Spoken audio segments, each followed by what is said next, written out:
Have fun on stage. Super. All right. How we doing, guys? Caffeinated now, right? All right. Also, like Brent, I am a participatory type of person, so I will look for participation during it. So I know on the agenda it says I'm going to talk about a specialized workforce, and so I'm going to take a little bit of a different approach. And so I will talk about the employee experience from candidate all the way throughout. But I'm going to talk a little bit from where can we infuse technology, but also where can we infuse a consumer mindset in order to do that. So if you'll indulge me for 60 seconds, I will promise you this is the least favorite slide that I will talk about because it's about myself and it's very uncomfortable, but I wanted to give you a little bit of context because rather than talking about what we do at the Aspen Group throughout the next couple slides, I wanted to give you some context and gain from all of the experience that I've had and the stops along the way. So the red thread, so to speak, in my experiences, I've been with companies that have been going through major transformations, either through identity crisis, they were reframing, such as GE. I joined them after the financial crisis and really trying to establish and maintain the employee experience, to companies that were going through massive, massive hiring growth. And so, for example, Groupon at the time I was there was the fastest growing company of all time. It obviously is not today. I don't think they can still have that, but I remember it was a Forbes article in which they had claimed that. And then most recently, I was at a company in which I had gotten exposure to this conference called Delivery Hero. And Delivery Hero is a corporate brand based in Berlin. It is 50 markets across the world. It is the largest food delivery platform outside of China. So I'll talk a little bit about how do you really kind of infuse the attraction piece when it is a corporate brand in particular. And then, as he mentioned, I am at a company called the Aspen Group. We are based in Chicago. So, Michelle, I got you. We have a little bit wetter weather here today than we do in Chicago at the moment. And what we are is a retail healthcare company. And I know many of you probably are coming from international. You're like, what is retail healthcare? So we have 5 consumer businesses that range from vet all the way through Aspen Dental, which is our dentist business. And across that portfolio, we open up a new business every 4 days. We hire thousands of providers each and every year. So talking a little bit about scale, but I've also been at smaller companies. So those of you that are at smaller companies, I'll try to give you ideas and thoughts on how you can take the consumer and also technology and make that happen from engagement. So with that, let's just break it down. I'm going to cover off in 3 basic buckets. So most of you probably have seen people strategies that have these strategic pillars, right? They seem very comfortable. I thought we would just start with a level of comfort. And so we're going to break it down when we think about technology and consumer from attract, grow, and engage and retain. So let's start with attract. A lot of this Michaela had already talked about, so I'm just going to walk through just a little bit more. Particularly at the Aspen Group, when we're hiring thousands and we're really trying to differentiate ourselves, we take the consumer mindset when we're approaching the candidate. And so one of the things that we do on a really regular basis is look at our candidate funnel just as we do with our consumer funnel. So we look at each step. How do we improve conversion? I think somebody had asked about A/B testing. We do a lot of A/B testing. How do you convert better on your web? Where are your leads coming from? Have you actually set a candidate acquisition cost, right? We talk about CAC a lot on the marketing side. If you do not have an employer brand person or you don't have access to a marketer, sit down with your CMO and say, how do I get better at managing my funnel? We at the Aspen Group look at thousands of applicants on a daily basis. And so one of the things that we do on a biweekly basis is actually sit down and review our funnel with our marketing team. We look at where is it converting? What can we do a little bit better? And how do we improve that? In addition to that, I'm a big believer, you measure what matters. You measure what matters. And for that, Michaela talked a little bit about the experience. If you don't have a candidate experience tool, use whatever survey you have access to. But I do believe when it comes to understanding and managing the candidate experience, getting a real good tool from a technology standpoint, there's lots of vendors out there. If you ask me if I have a preferred vendor, I do not. I've seen a lot of good stuff. I think there's a lot of good startups out there that can do that. But make sure it's a red thread with also your engagement survey, right? Because that starts with the candidate and it should be synonymous throughout the employee experience. But one of the things in which we love about the candidate experience survey is it's really hard to scale processes globally. it's really hard. You get a dilution anytime you scale. So the way that you can do that is by seeking feedback. And again, like, we might have some really wonderful ideas as people professionals. We've been doing this for years, but she touched on it. And I've worked with a lot of founders. I don't know if anybody else works with founders. They're a special breed, and if you're a founder, I apologize in advance. They're a special breed, and they have a very specific bias, if I will, on how to attract the candidates, because why would they want to go anywhere else but that, right? I may or may not have had a lot of experience in that. So it's making sure you get feedback from the people that you're trying to attract. Where can you get a little bit better? How can you convert a little bit better? It goes back to really informing the candidate funnel. And one of the things that we also set, just as we would for an ENPS, or when you think about it from a consumer perspective, I'm sure your marketing teams, your customer experience teams have an NPS goal, right? OKRs, they're measuring that Google score, they're measuring that measure. We also have an OKR on the CNPS. How are we getting better? Where can we improve? And really thinking about what are the things in which can improve the candidate experience at scale. And Michaela talked about this, about understand what makes you unique. So at Delivery Hero, when I was there, it was a corporate brand. The Aspen Group is also a corporate brand when you have consumer facing. So when you're trying to compete and people don't know who you are, it's really hard.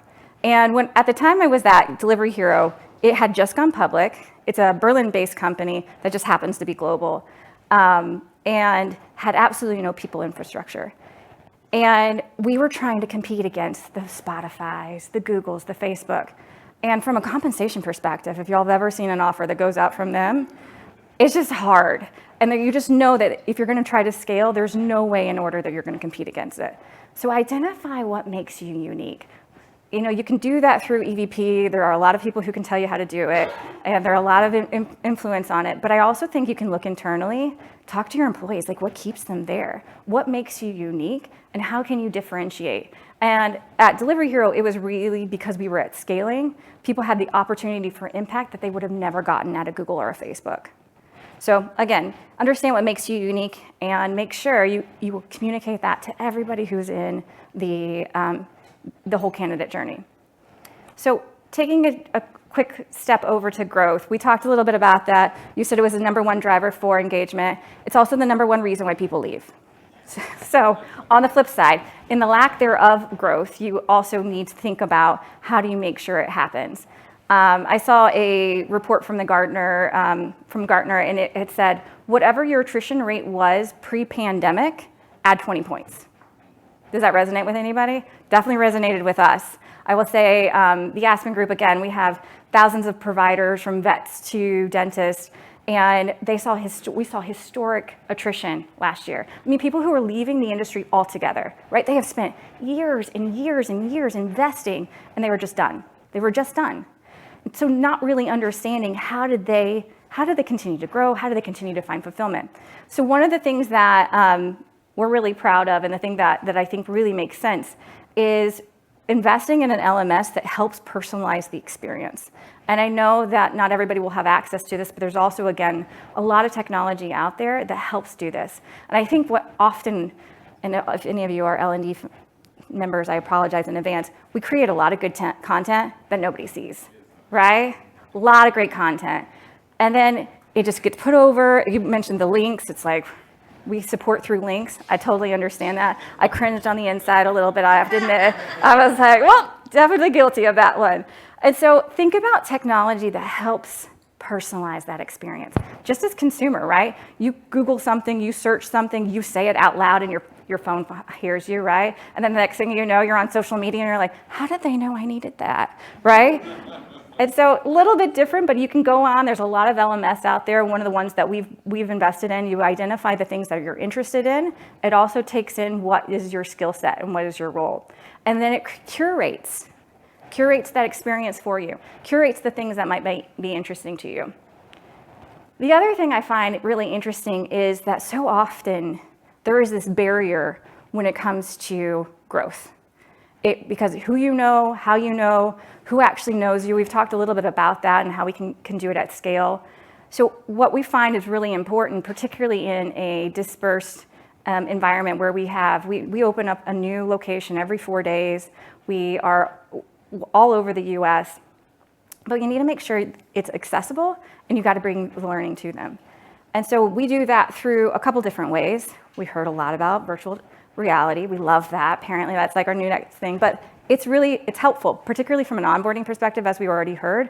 We have office managers that are out quite frequently, so we are constantly onboarding new people that need to understand our reasons to believe, our why it matters when a patient shows up, why a guest shows up. We also do that with our dentists, our vets. We want to make sure that they are up to date on the most cutting edge technology. Because again, when I think about what differentiates us to other practitioners and other offices, it's the fact that they'll have that access to learning. So we really try to make sure that we provide opportunities to bring that learning to them.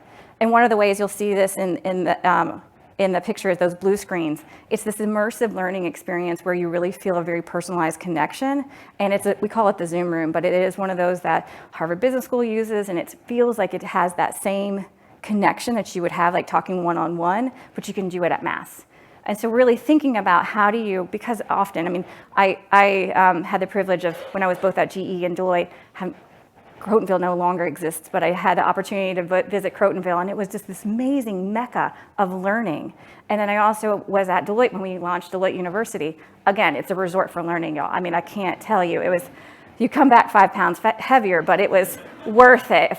And so really thinking about like, those places still have a place in our learning strategy, but it's making sure that you can touch the frontline workers, you can touch those that can't get away from their patients or their guests or their customers, and making sure that they can stay up to date on what matters most. And then the other thing that we love to do, particularly from a growth perspective, is to send somebody to a wonderful, like I said, with Deloitte University as well as GE, great 1-week learning and development leadership training. A lot of us have been to them, right? They have changed my life for a week, right? And then you go back and you're like, wait, what was that? I can't remember how many like touch points was I supposed to do, and what was the right thing to say? And I think the thing that we keep remembering is like, it's not hard, but when you set out a learning strategy, create that continuity throughout. And it doesn't have to be these really crazy technologies that you implement that will send out nudges and like all this different technology that's out there. There are some really great ones, but you can create communities within those cohorts that went and did it. So one of the things that we've been doing, particularly with our new doctors, so we onboard within our Aspen dental group, we onboard about 1,000 dentists a year. And we hire 10% of all new grads that are coming out of dental school. And nowadays, I love that you said that they would stay a year. I wish that they would, at least a year. What we found was with our new doctors was that, we're in a lot of different locations, but they felt very isolated.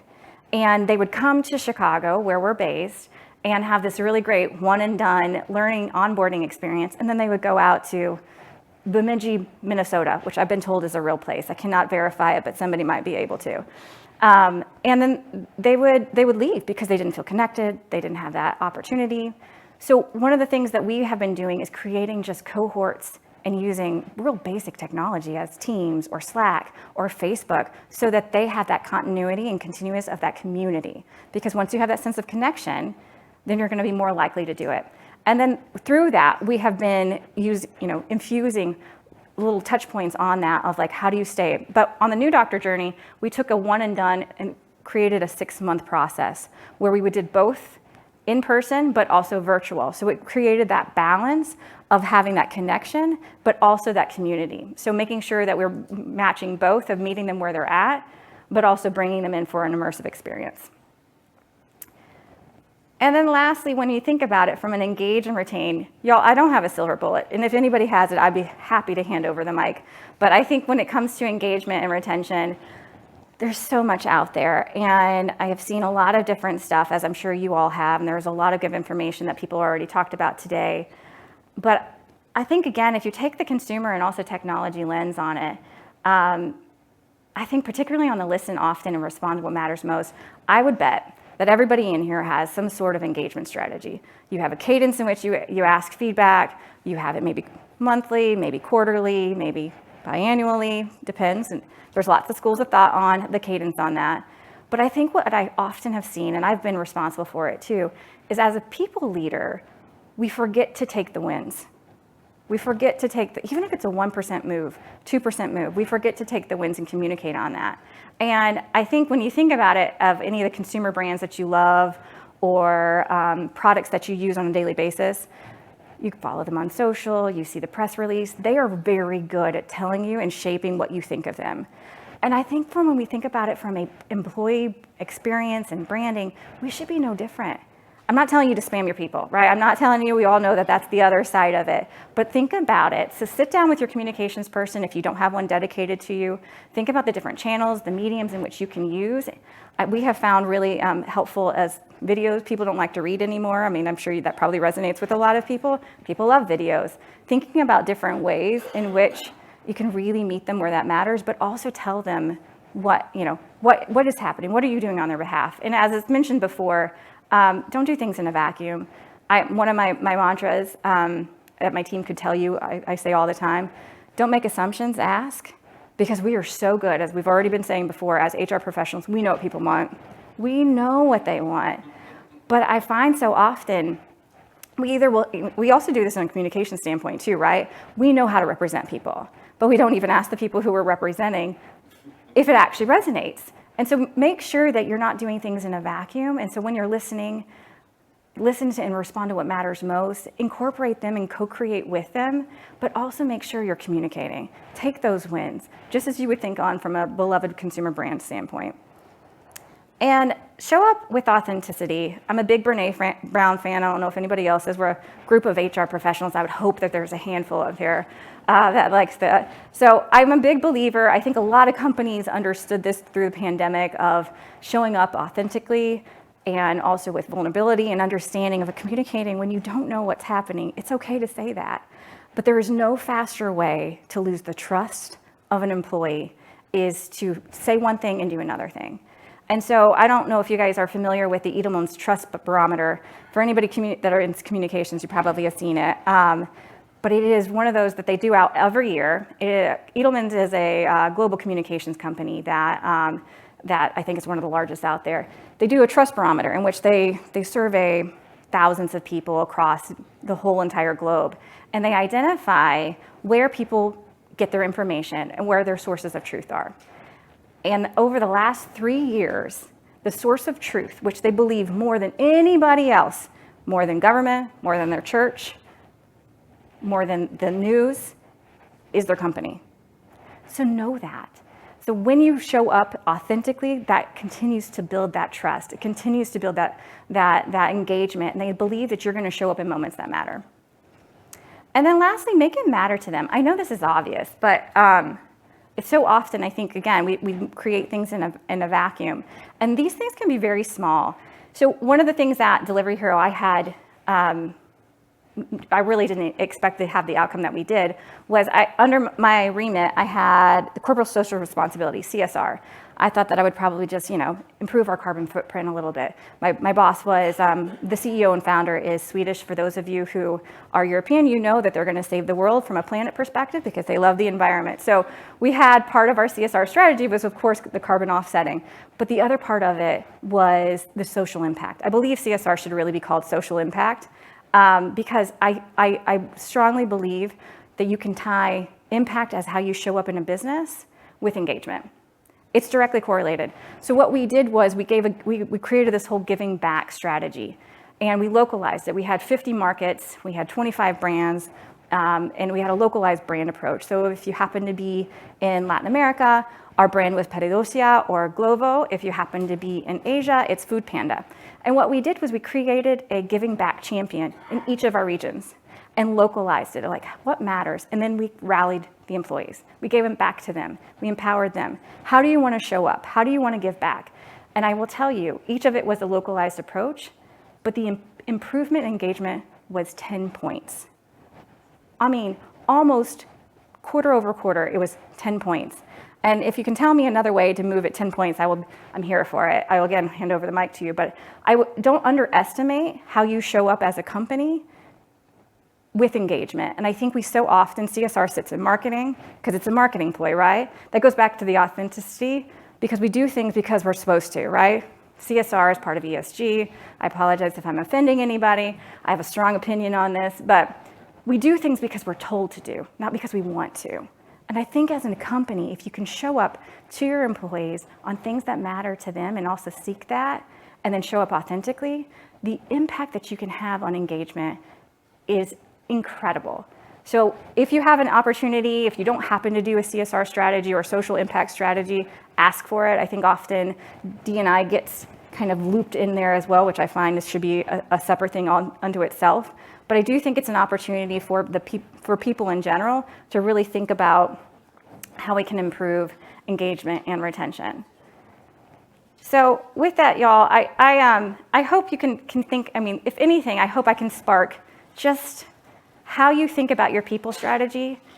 Think about it from a consumer perspective. Always think about if you're getting that email, that PR, I mean, you buy something and then you hear from them all over again. So think about how you can take that consumer mindset and apply it to your people strategy.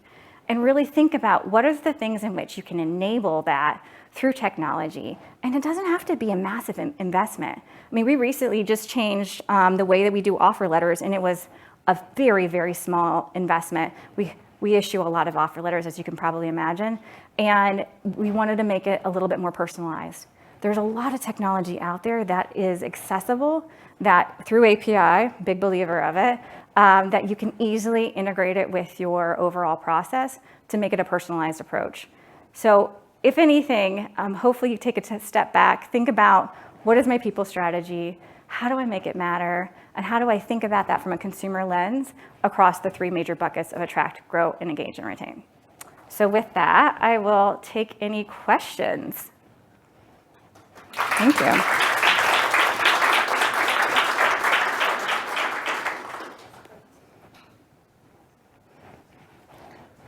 Up. Like, I'll be nice to me. Thanks. Great presentation. Appreciate it. I was just curious on your people strategy. How are you measuring the success of the people strategy that you have at the company? I love that question. I think we keep saying that. I think I said it before. You measure what matters. One of the mandates, I hate that word mandate, but I'm going to use it if you'll allow me. One of the mandates I've said to my team this year, and so I have a large people team across our employee population within the Aspen group is 25,000 across the US. If you cannot measure it and you can't identify the impact, then we don't do it. We don't do it. We often do things all the time. We're like, oh, well, we should do this. And yet we don't have the justification. We don't understand the business impact. So we have an entire scorecard that actually by brand and then overall that measures each of the different initiatives that we have. And we have KPIs, right? From attrition to engagement through very specific engagement by type of employee, as well as candidate. Like we have a CNPS score. So of course, you know, our North Star always and will ever be ENPS, our engagement net promoter score. And that is kind of, I feel like, the output of all the things that you put on the inputs. But I feel so often we get asked from a people perspective early on. I don't know about y'all. I've been doing this my entire career. And I remember getting asked like 20 years ago, being like, Jeri, what KPIs can you use? And I was at a loss. I couldn't think about how do I show impact. And nowadays, through technology, as well as just taking that consumer and business lens, there are so many KPIs that you can identify that you really can track your progress. And then I will tell you, if you do that and you're transparent about it with your team, the impact that they will have on an engagement standpoint is substantial. Because I think so often on what we do, it's really hard to tie back to how does that impact the business? And it's very easy. If you measure it, you can show impact and then be transparent with it.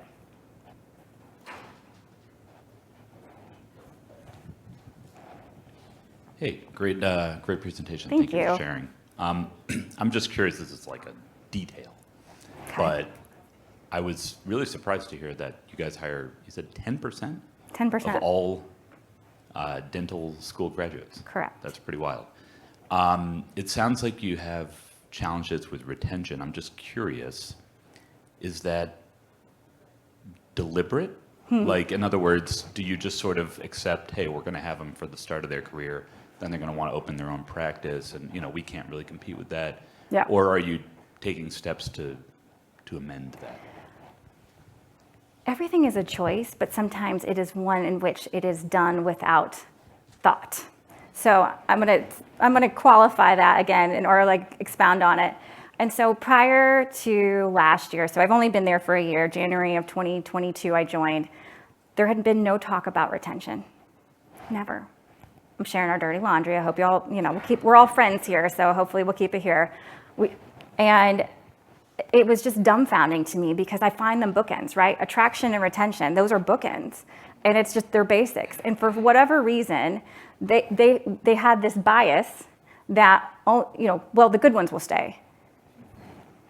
And at scale, we all know, like, people have choices. Just like consumers, people have choices. And so we actually have an ownership model. That's one of the things that differentiates with Aspen is that within 2 years, you can actually own an Aspen dental practice. But again, it's been who you know and the access to it.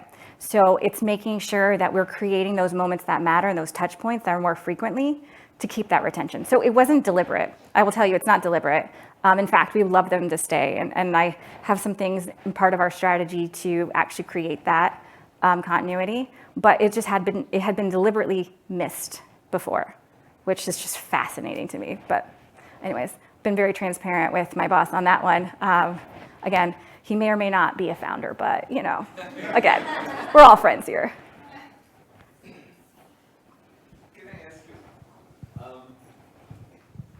I love where we are going because people who leave, they might come back.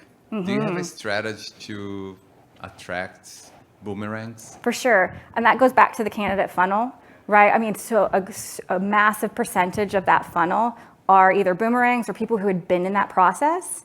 That's why it goes back to you need to make sure you're measuring that experience and having an amazing experience because they're going to come back likely, particularly I don't know how many of you hire specialized workforce. There's a finite amount of them, right? I talked about dentists, but we also hire veterinarians. There are only 30 schools in the US that actually produce vets. So we have a finite amount. And when you are doing it at scale, you think about it as a pie, right? And the more you attrit out, so going back to that, that's what I went back to them. I'm like, we're attriting out a big part of that pie. And if that experience isn't great, we are already removing them from the boomerang opportunity. So it is absolutely essential for us to continue to think about, all right, how can we bring them back? How's that experience? So, yes, I mean, again, through technology, you're able to tag them. Our team's really good from a CRM standpoint of making sure we're nudging, we're encouraging, we're reaching out, trying to make that personalized. But of course, I mean, again, when you're hiring, it was no different for anybody who was in tech. I found it the same. It's exactly the same trying to find people who would do machine learning or a particular type of technology. It's analogous, I have found, and they're hard to find. And they also have choices. So we need to make sure that we're measuring that. So yes, of course. I think he's in the middle.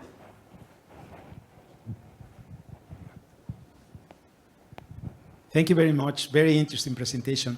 My question is regarding how do you create ownership and accountability on employees and supervisors on improving the employee experience overall, and in specific also on engagement? Because sometimes they said, oh, in order to have more engagement, you need to change certain policies, increase salaries, and the literature review says, no, it's not about that. It's about doing what matters. Yeah. So what is your experience? What can you share in order to create ownership and accountability?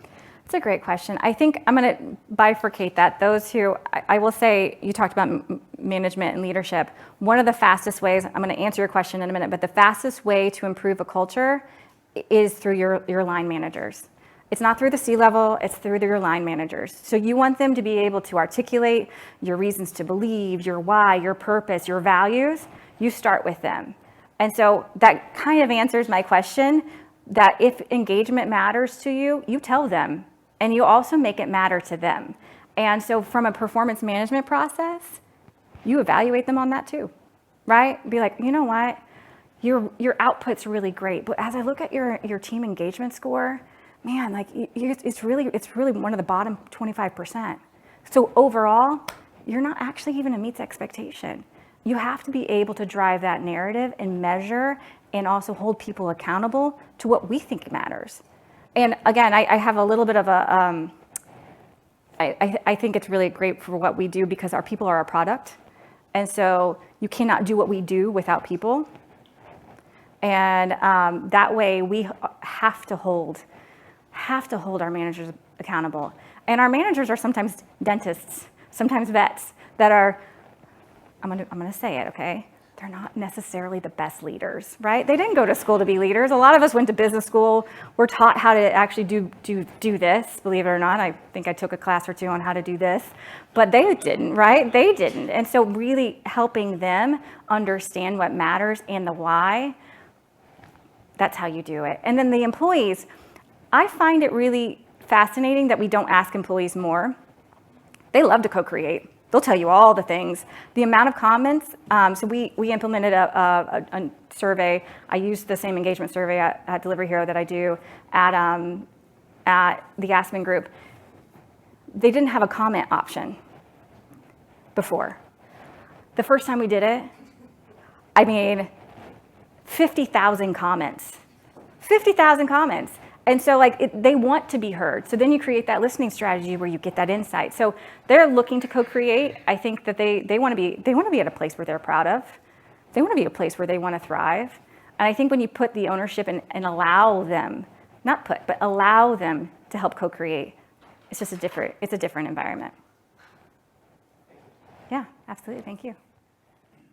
All right, let's give All Jeri right. a round of applause. Thanks, Nice y'all. job.